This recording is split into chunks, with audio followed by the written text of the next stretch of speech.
The destruction, disaster, devastation, displacement, death, the country's painful reality as the heavy rains pound and bathed raging waters and tumbled earth. During our first briefing, you do recall that the number then was 116. That was on 20th of April. When we did our second briefing, the number had risen from 116 to 164.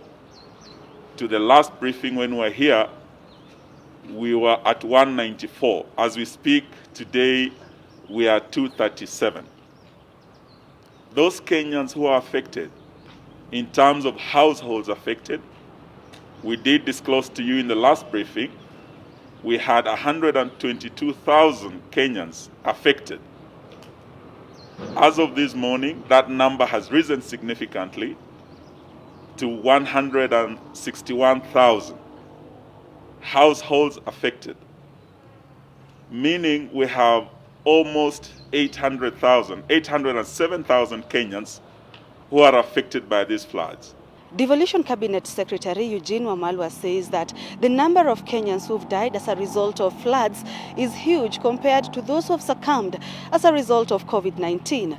Therefore, Kenyans are urged to follow all directives from the government, especially those ones who are coming from flood or mudslide-prone areas.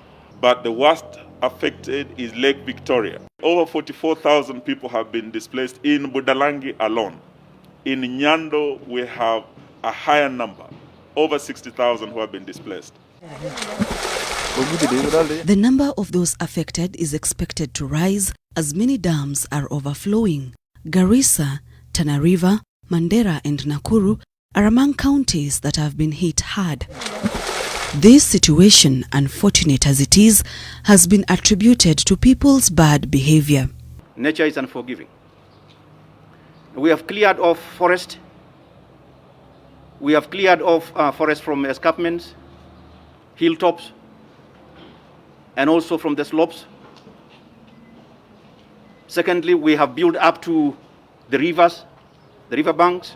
Over the weekend, again, suffer an additional problem with the other water source into Nairobi from Sasumua Dam also being affected, which means now the turbidity of the water from Ngedo main distribution combined with the Sasumua Dam is giving us a shortfall of about 20% of the water that we require in Nairobi. Given the impact of the mudslides and the distribution networks being affected, to use water that is being availed also responsibly. The Kenya Meteorological Department predicts that the heavy rains in the country will continue until the month of June. Last week, Murang'a, for example, received 150 millimeters of rains in 7 days. And this is a mudslide-prone area. The devolution CS says that affected families will receive support from the national government. This includes water trucking to the camps as well as relief food. Unscrupulous officials who are mishandling the distribution of the relief food by illegitimately diverting it will face the full force of the law. Sharon Baranga, NTV.